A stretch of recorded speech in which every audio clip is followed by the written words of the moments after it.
एक समय की बात है, किशन नगर में राजू नाम का दुकानदार रहता था। वह अपनी पत्नी सुमन और बच्चों के साथ खुशी खुशी रहता था। सब कुछ अच्छा चल रहा था, लेकिन कुछ दिनों से उसकी दुकान में घाटा होने लगा और वह बहुत परेशान रहने लगा। उसकी पत्नी सुमन ने अपने पति को परेशान देखकर बोली, आप कुछ दिनों से गुमसुम रहते हैं। कोई बात है जो आपको परेशान कर रही है? राजू ने निराश होकर बोला, सुमन, कुछ समय से दुकानदारी में घाटा चल रहा है। साहूकार से कुछ कर्जा ले रखा है, उसको चुकाने का टाइम भी आ गया है।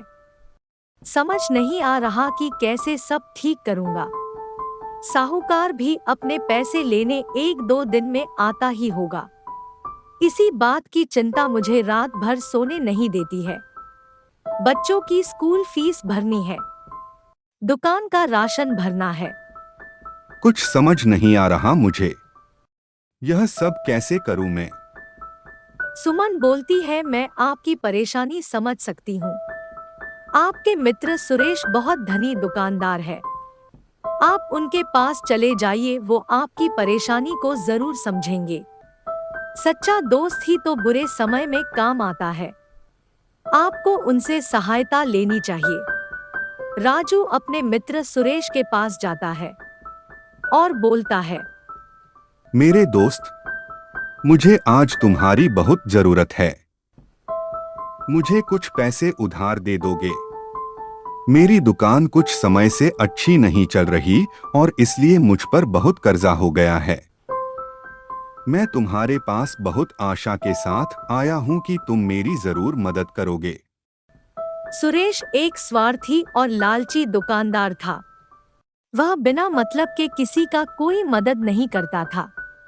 उसने अपने राजू से बोला, देखो राजू, एक तो तुम सुबह सुबह पैसे मांगने आ गए। यह समय मेरी दुकानदारी का होता है और तुम्हारे ऊपर इतना कर्जा है, तो तुम मेरा पैसा कैसे चुका सकोगे? भाई मेरे, तुम तो यहाँ से चले जाओ, मैं तुम्हारी कोई मदद नहीं कर सकता।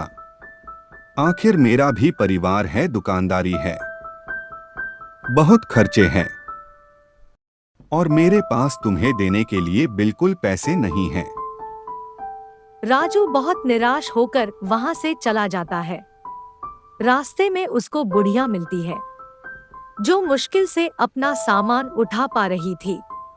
राजू तुरंत उस बुजुर्ग महिला के पास गया और बोला, माता जी, क्या मैं आपकी कोई सहायता कर सकता हूँ? बूढ़ी औरत ने बोला, बेटा, क्या तुम मेरा झोला उठाकर मुझे सड़क पार करा सकते हो? राजू ने उस बुजुर्ग महिला बैग उठाकर उसको रास्ता पार करा दिया। रास्ते में चलते चलते राजू ने बुजुर्ग महिला से अपनी परेशानी के बारे में बात की। रास्ता पार होने के बाद बुजुर्ग महिला ने उसको बहुत सारा आशीर्वाद दिया। बुजुर्ग महिला ने राजू को बताया कि नदी के उस पार एक छोटे से घर में बूढ़ा आदमी रहता है। तुम वहां जाओ और उसके बगीचे में पानी दे देना। वह आदमी बहुत खुश हो जाएगा। वह तुमसे पूछेगा तुम्हें क्या चाहिए, तुम उससे उसका कलश मांग लेना। वह एक जादुई कलश है और उससे तुम्हारी परेशानी दूर हो जाएगी। राजू ने उस बुजुर्ग महिला का धन्यवाद किया और नदी के किनारे उस बूढ़े व्यक्ति की तलाश में निकल गया। राजू जब नदी के पार आया तो उसने देखा एक छोटे से घर में एक बूढ़ा व्यक्ति बैठा है और अपने बगीचे में पानी दे रहा है। राजू भी पौधे में पानी देने लगा। बूढ़ा व्यक्ति यह देखकर बहुत खुश हो गया और राजू से बोला, तुमको क्या चाहिए बेटा? राजू ने उससे उसका कलश मांग लिया। बूढ़े आदमी ने उसको अपना कलश दिया और बताया कि यह एक जादुई कलश है, इसमें तुम जो भी अनाज भरने को बोलोगे तो वह भर जाएगा और जब अनाज मिल जाए तब उसको ढक देना। राजू उस कलश को लेकर अपने घर चला जाता है और घर पहुंचकर कलश से बोलता है, कलश चावल से भर जा। कलश चावल का ढेर लगा देता है। इसी तरह राजू कलश से दाल, गेहूं और अनाज भरने को बोलता है और कलश अनाज देता रहता है। राजू ने कलश से बहुत अनाज लेकर अपनी दुकान भर लिया और अनाज बेचकर अपना सारा कर्जा चुका लिया। अब उसकी दुकान भी बढ़िया चलने लगी। उधर राजू का दोस्त सुरेश ने देखा कि राजू तो बहुत धनी होता जा रहा है। इस बात का पता लगाने के लिए वह चुपके से राजू के घर जाता है और वह जाकर उसको जादुई कलश के बारे में पता चल जाता है। सुरेश को यह जानकर बहुत लालच आ गया कि कलश उसको मिल गया तो वह बहुत अमीर हो जाएगा। यह कलश तो मैं लेकर रहूंगा। और एक दिन मौका देखकर सुरेश कलश चुराने में सफल हो गया। उसने तुरंत कलश लेकर अपनी पत्नी बच्चों के साथ नदी पार दूसरे शहर जाने का प्लान बना लिया।